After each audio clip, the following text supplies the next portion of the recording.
7 de la mañana con 47 minutos en la primera emisión de XCBA Noticias y damos paso a la entrevista y de verdad que me da un verdadero gusto tenerlo aquí en estudios y oficinas de la primera emisión de XCBA Noticias a Erasmo Marín Villegas, periodista y catedrático universitario y que bueno, pues también es profesor investigador de la División Académica de Educación y Artes, la DAEA, de la Universidad Juárez Autónoma de Tabasco. También es miembro del jurado del Premio Nacional de Periodismo y también pues destacar que es colaborador activo de XCBA Noticias en el portal, en la sección de opinión. Usted ahí puede leer de manera periódica la colaboración que tiene el maestro Erasmo Marín Villegas en este portal. Muy buenos días, maestro, bienvenido. Buenos días, Selene, buenos días a los radioescuchas y los que en los cibernéticos de XCBA. Pues revisar, estamos prácticamente ya a días de pues celebrar pues esta fecha, conmemorar más bien esta fecha del Día de la Libertad de Expresión en México, el 7 de junio. Y bueno, pues mucho se habla precisamente sobre este derecho universal, el Día de la Libertad de Expresión.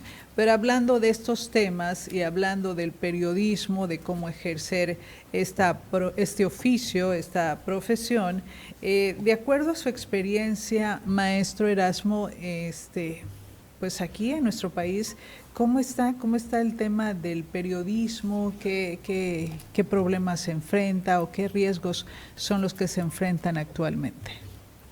Bueno, fíjese que la fundación de Gabriel García Márquez, ellos hicieron un estudio de cómo estaba el periodismo en Latinoamérica. Sí. Y entonces ahí ellos le llamaron de noticias, y entonces ahí vieron de todo lo que ocurría en Argentina, Chile, Colombia, México, Perú, de cuál era la situación de los periodistas y el periodismo, ¿no? Y ahí encontraron varias situaciones que se presentan regularmente en los países latinoamericanos. Y finalmente, de las cosas que encontraron, que por ejemplo hay lo que es el periodismo ciudadano está creando también problemas de pobreza entre los comunicadores, porque ahí ellos, en el caso de México, solamente 30% de los periodistas tienen derechos laborales. Sí. Es decir, que el 70% pues ya se nombran periodistas ciudadanos, o trabajan por publicidad, o trabajan, o sea, no tienen ninguna condición, no tienen un salario fijo, no tienen seguridad social. Entonces es un problema que está pasando, ¿no? También lo que se visualiza también es que ahora con la inteligencia artificial y con lo digital, pues ya todos pensamos que somos periodistas, ¿no? Esa es la otra de las situaciones, y también las amenazas, ¿no? Finalmente la censura o autocensura. Entonces ahí los periodistas a veces dejan de escribir o les dicen que no escriban, ¿no? Son como lo que ellos fueron encontrando, pero sin embargo también en el caso de México encontraron que no todos los estados del país tienen ese problema. Pues ya de alguna manera, si nosotros somos lectores de noticias, vamos a ver, si hacemos una radiografía del país, pues sabremos que algunos estados, por cuestiones políticas o cuestiones de narcotráfico, hay desierto informativo, es decir, que la ciudadanía no se entera de lo que está ocurriendo. Y yo creo que aquí habría que resaltar que decía que cómo nació el periodismo. Bueno, el periodismo es un instinto de conciencia, es decir, que desde que la humanidad inició, nos estábamos interesados en qué es lo que pasa más allá de mi casa, ¿no? O de mi choza, en lugar. Entonces era necesidad de saber lo que estaba ocurriendo en el exterior para tomar una determinación, ¿no? Entonces así es el origen. Entonces es necesario que la ciudadanía se entere de lo que pasa en su entorno para tomar decisiones, ¿no? Maestro, como bien comenta usted, en el caso de México, pues se enfrenta pues una crisis en el tema de por ejemplo, el alto riesgo que implica hacer una labor periodística, pero también está la otra parte, la impunidad que hay en algunos casos. Y lo que también menciona, la precariedad laboral. ¿Qué se puede hacer ante esta situación, ante este panorama, maestro Erasmo? Sobre todo cuando, por ejemplo, uno puede, dentro de su margen de acción, pues hacer algo, por ejemplo, las organizaciones de periodistas, los colectivos o las autoridades, por ejemplo, hablando de maestros especializados en carreras como, por ejemplo, comunicación. ¿Qué se puede hacer pues para evitar precisamente una precariedad laboral? Bueno, finalmente yo creo que es la organización. En la medida en que se organizan los periodistas, pues van a tener mejores condiciones de trabajo y condiciones sociales, ¿no? Algunos los periodistas y los que en verdad se dedican a hacer la conciencia social, están desorganizados, y eso ocurre, o sea, cuando algún compañero es secuestrado o amenazado, el gremio a veces no se solidariza, ¿no? Sí. Pero afortunadamente yo creo que está en el país un cierto grupo de periodistas se están organizando, que esta situación también se da en Latinoamérica. Cuando ha habido crisis de periodismo en Latinoamérica, los periodistas se organizan y entonces vamos a tratar primero la cuestión laboral, ¿no? Entonces empiezan a capacitar a los periodistas para cómo, pues en este caso, cómo cubrir notas en espacios donde ocurren peligros, ¿no? Sí. Y la otra, cómo hacer un colectivo para que no solamente sea una persona la que se responsabilice de la información, sino que se puedan trabajar en colectivos, y ahí se brinda al periodista, ¿no? Y también es lo que se está ocurriendo ahora, que los están capacitando, o que debe de ser capacitado, cómo hacer posible para que se monetice su labor, ¿no? Claro. Muchas veces se crean algunas experiencias individuales, ¿no? Entonces no prosperan, porque a lo mejor les hace falta esa capacitación necesaria para ver si quieren entrar en el ámbito del negocio de periodismo. Tiene que haber cierta capacitación. Yo creo que la solución es organizarse y exigir y evitar que se sigan amenazando a los periodistas, ¿no? Y maestro, por ejemplo, este mensaje o este panorama, ¿qué le puede dejar a los jóvenes que tienen interés de estudiar una carrera, por ejemplo, de comunicación, de periodismo o una carrera afín? Decir, bueno, si salgo de una universidad, si salgo de una institución, pues prácticamente las oportunidades laborales no son las que a mí me permitirían pues vivir de manera satisfactoria o de manera holgada, ¿no? Al final de cuentas, que esté garantizada mi seguridad social, que esté garantizado todas esas prestaciones que el trabajo debe sí o sí otorgar al empleado. Bueno, fíjate, ahí está la necesidad, ¿no? La gente necesita informarse. Y la otra, y está el profesional, que de alguna manera fue a la universidad y se formó como comunicador o como periodista. Entonces, sí, lo que se requiere ahora finalmente es esa parte, unirse, yo creo que saber ir formando, pero en verdad organizaciones de periodistas que en verdad no sean tan de élite, ¿no? Sino se tienen que abrir a las nuevas juventudes que traen esa necesidad de aportar algo, ¿no? A lo mejor traen otra formación, a lo mejor traen ética, traen formación digital, ¿no? Porque sí, ellos saben cómo hacer la noticia, pero lo que hace falta es eso y también, por ejemplo, en el caso de los países latinoamericanos, para que uno pueda trabajar en un portal, o pueda trabajar en un periódico, en una estación de radio, pues se pide que tengan la licenciatura en comunicación, en periodismo, ¿no? O sea, también esa parte es necesario, que también esa profesionalización se refleje, ¿no? Que no todos puedan, así como antes había una licencia para estar frente a un micrófono, sí, ahora debería de pedirse también que se pida una licenciatura para trabajar en un portal o noticiero, para que finalmente también el empresario le garantice que el que va a entrar a trabajar con él, pues tiene una profesión, y esa profesión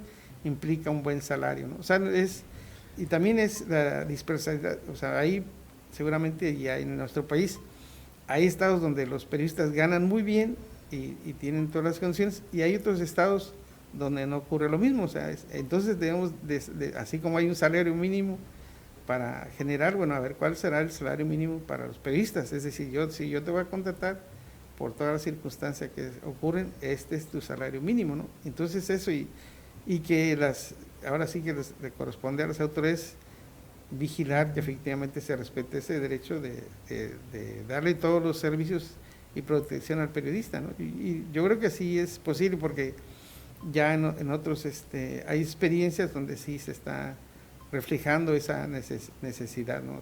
de los periodistas y que se les pague bien, ¿no? Maestro, bueno, ¿qué mecanismo de protección tienen los periodistas en México para poder realizar un trabajo seguro, que se garantice realmente realizar su trabajo?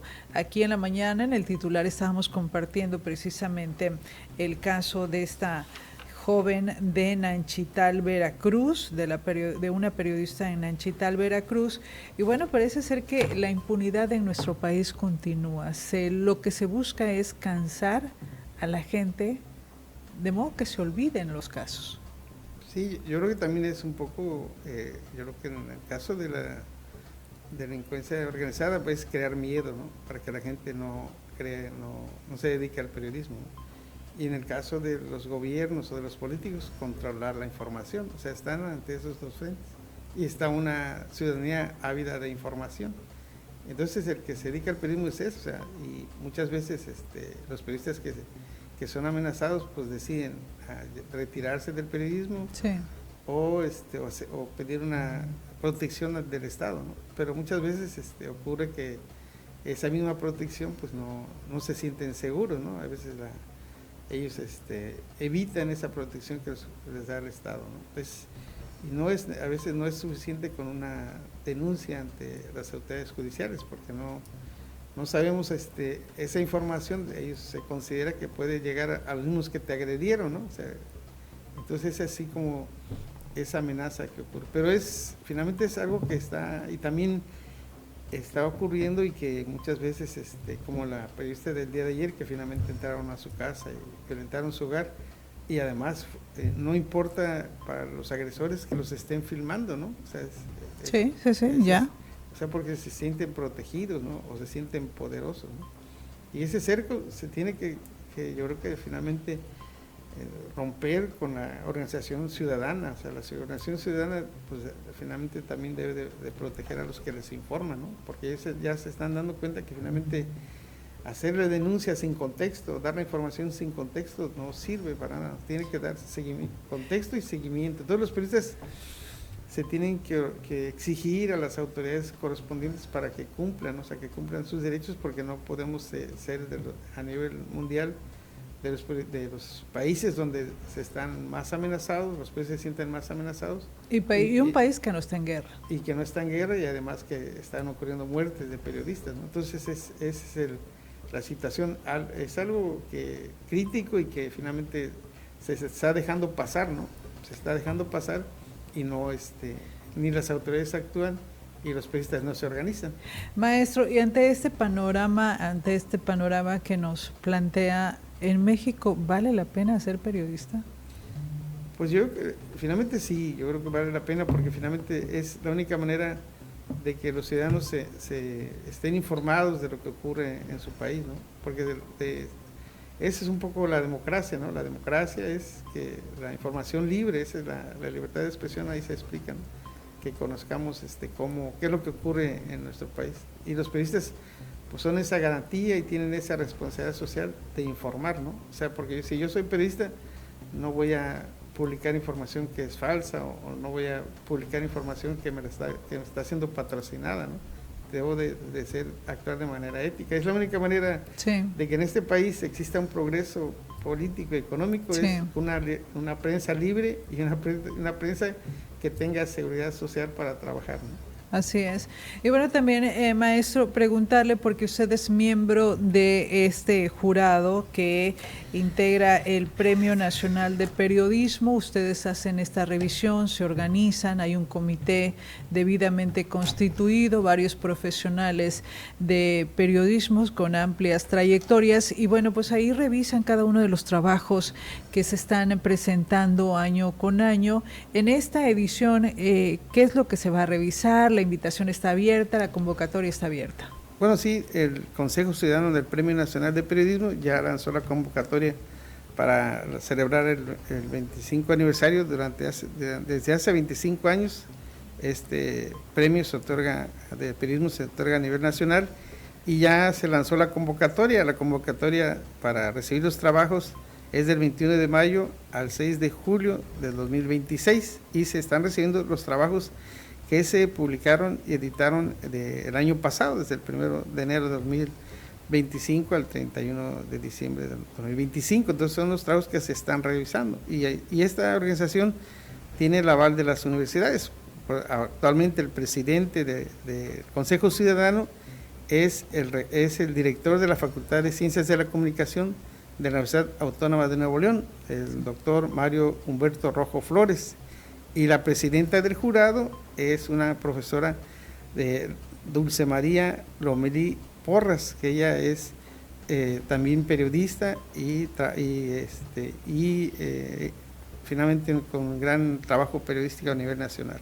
Entonces los jurados estamos integrados por periodistas y académicos que de todo el país, estamos representados del norte, centro y el sur, ¿no? Entonces a nosotros nos corresponde recibir esos trabajos. El año pasado se recibieron más de 1,000 trabajos. ¿En donde de aquí de la zona sur o a nivel nacional? A nivel nacional, okay, se recibieron 1,100 trabajos a nivel nacional, y de esos 1,100 solamente se tenían que elegir 7 trabajos. Sí.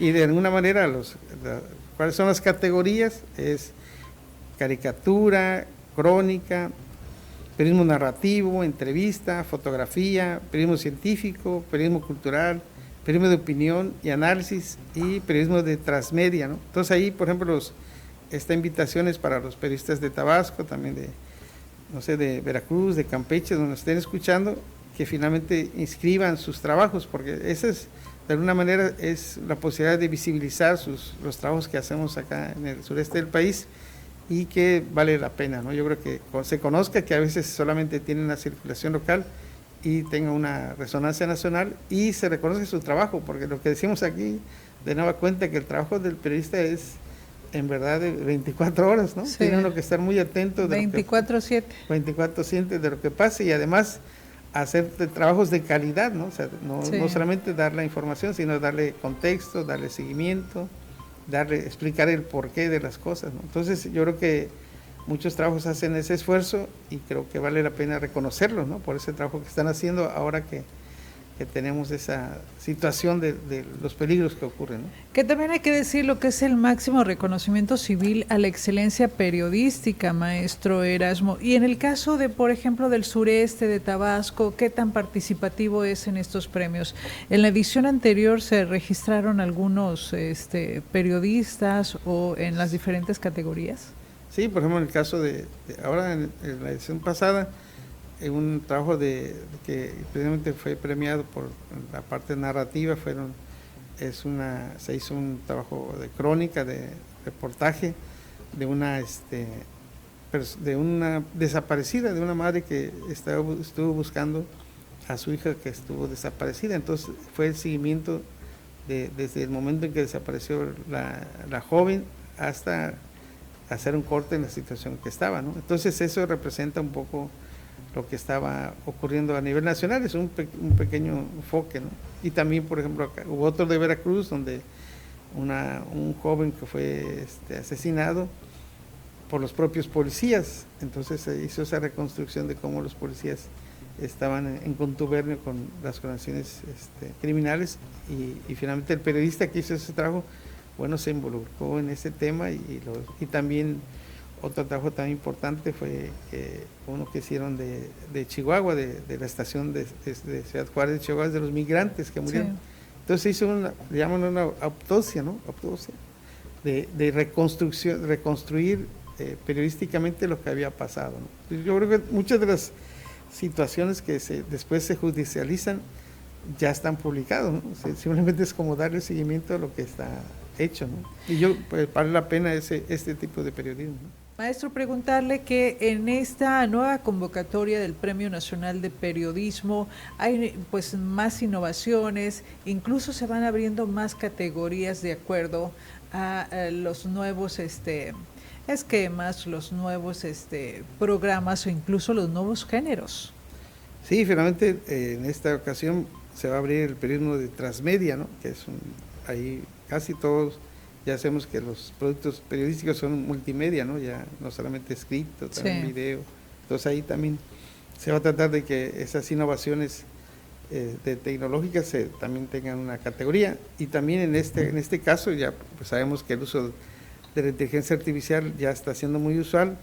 Nosotros en la convocatoria se establece que los periodistas que utilicen inteligencia artificial lo tienen que escribir en qué momento están utilizando inteligencia artificial, ¿no? Para que también el jurado vea que sí están utilizando inteligencia artificial, pero como herramienta periodística, ¿no?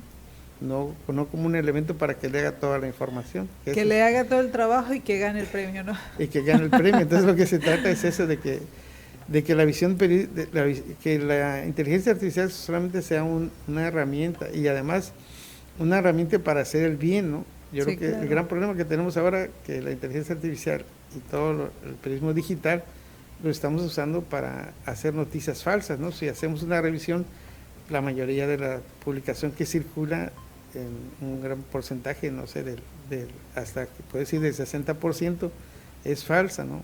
Inexacta, ¿no? Y además lo que estamos viendo ahora es que es de entretenimiento, ¿no? Así y también y la otra que buscan si hacemos cuál es la noticia o la nota o lo que más tuvo visualizaciones, es seguramente una que están caricaturizando a alguien o están denostando a alguien, ¿no? Entonces ahí eso es lo que más se está consumiendo, y ahí vamos en ese camino que alguien debe de tener, ¿no? Pero eso también es ante la falta de regulación que hay por parte de estas herramientas digitales, maestro. Sí, yo creo que, por ejemplo, en Europa van muy adelante. Por ejemplo, ya está prohibido que, por ejemplo, que los jóvenes o los niños vayan a la escuela con su celular, ¿no? Precisamente para que presten atención a lo que dice el profesor o la profesora.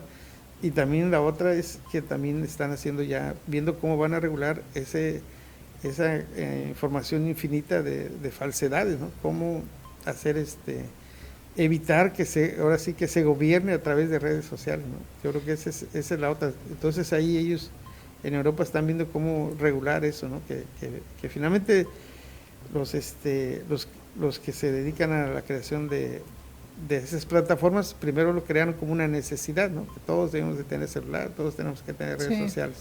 Y después a partir que ya todos tuvieron esa información, a partir de ahí ya nos mandaron todo contenidos ideológicos, contenidos comerciales, ¿no? Así es. Entonces ahí, ¿cómo regular eso que ya tenemos aquí, ¿no? Yo creo que ahí es donde el gobierno mexicano, yo creo que tenemos, ¿no? Y la otra, en el caso de nosotros en la Universidad Juárez Autónoma de Tabasco, los que estudian comunicación, pues de alguna manera les llevan temas de ética, llevan de responsabilidad social, toda esa parte que también deben de esa formación es necesaria que lleven los que se dedican a comunicar o informar, ¿no? Maestro, y además, por ejemplo, la inteligencia artificial nos puede facilitar muchísimo algunas tareas, ¿no? Sobre todo las que son muy repetitivas, eso pero nos puede quitar también la capacidad de crear, la capacidad de análisis y otras facultades que van a ir disminuyendo paulatinamente ante la dependencia que se tiene de estas herramientas de inteligencia artificial. Por ejemplo, agarrar el teléfono, o escribir en la computadora, no sé, redáctame una nota o haz un reportaje de tal tema. Eso puede a la larga complicar también esta capacidad de análisis y de creación. Sí, y de la vida misma. Yo creo que estamos viviendo dos vidas paralelas, ¿no? La vida virtual y la vida real, ¿no? Entonces, nosotros cuando en la vida a lo mejor virtual es entretenimiento, es risas, es alguna información, pero cuando salimos y enfrentamos la realidad, ¿no? Un problema, no sé, de estudiantil, un problema del hogar, alguna actividad, no sé, los jóvenes ya como que no quieren, no están acostumbrados a estar en su casa dedicándole más de 8 horas diarias al celular. Sí. Y cuando tienen que hacer una actividad de su casa, a lo mejor cuestiones prácticas de ir a la tienda o cuestiones de trabajar en el jardín. Ya no quieren. Ya no quieren. Entonces, ¿qué se va a hacer? Y ese fenómeno puede ocasionar esa parte que ya los jóvenes prefieren no salirse de su hogar y no mejor en su hogar tienen todas las comodidades y no arriesgarse a la vida real, a buscar un trabajo, a salir a la calle. Entonces son jóvenes que ya salen y a lo mejor ya tienen el problema de que hace mucho sol, ¿no? No puedo caminar por...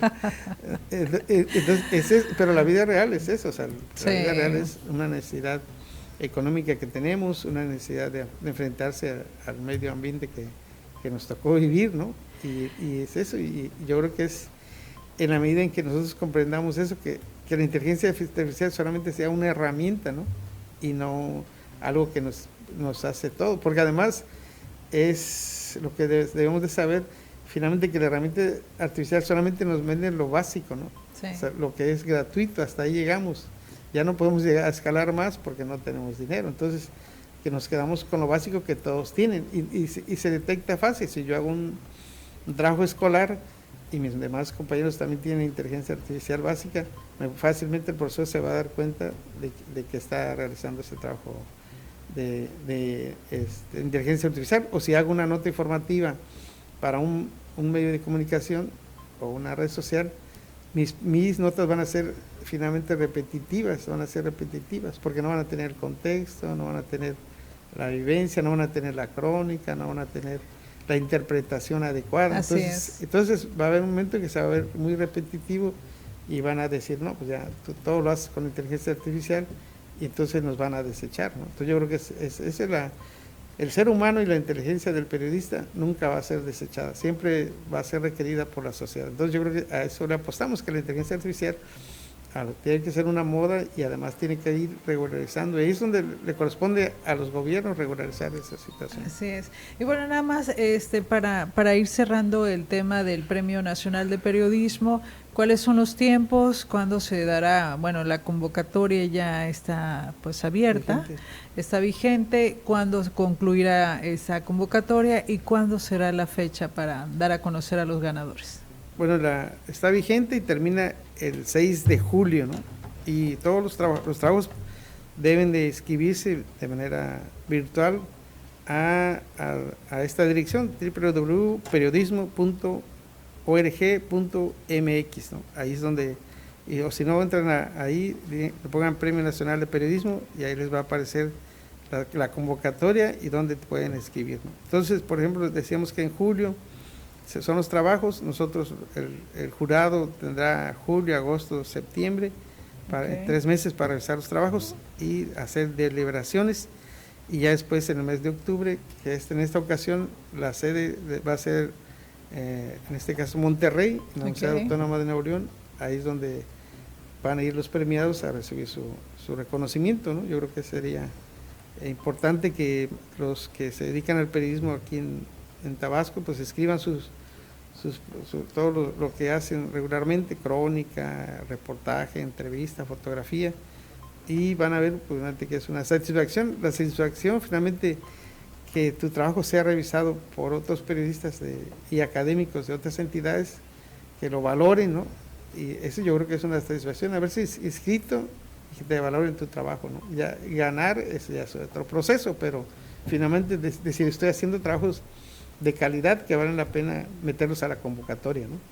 Pues ahí está la invitación que nos hace el maestro Erasmo Villegas, Marín Villegas, y bueno, pues ahí está la invitación. Muchas gracias. Bueno, sí, algo más. Hay nada más decir finalmente que ahí yo creo que ahora en la convocatoria que se lanzó para los que quieran estudiar comunicación en la UAT, finalmente fue importante que ya hay un repunte para los que se inscribieron a la carrera de licenciatura en comunicación, ¿no? Entonces, efectivamente, yo creo que sí, no, el interés por estudiar comunicación y dedicarse al periodismo no ha decaído, ¿no?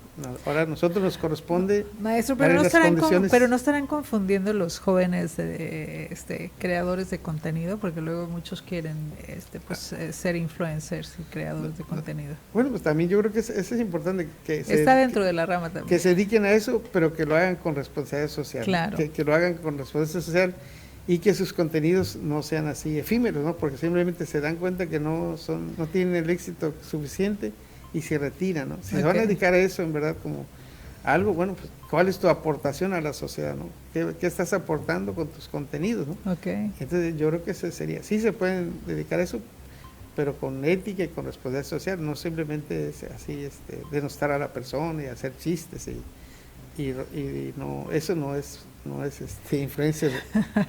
Bueno, es que muchas veces el objetivo es nada más monetizar. Pues. Monetizar. Pero bueno, repuntó entonces la matrícula. La matrícula de los que están interesados en estudiar la historia en comunicación, ¿no? Pues ahí está, pues enhorabuena también a los jóvenes que están en esta carrera. Nosotros le agradecemos mucho, maestro Erasmo, que nos haya acompañado en esta mañana, y recuerde también leerlo ahí de manera permanente o periódica, está quincenal, está publicando en nuestro portal www.xcba.com.mx. Recuerde que esta entrevista usted, aparte de que la está viendo en estos momentos, también la puede consultar más adelante en nuestro canal de YouTube. Maestro, muchas gracias. A usted, gracias, Celia. 8 de la mañana con 28 minutos, nos vamos a la pausa.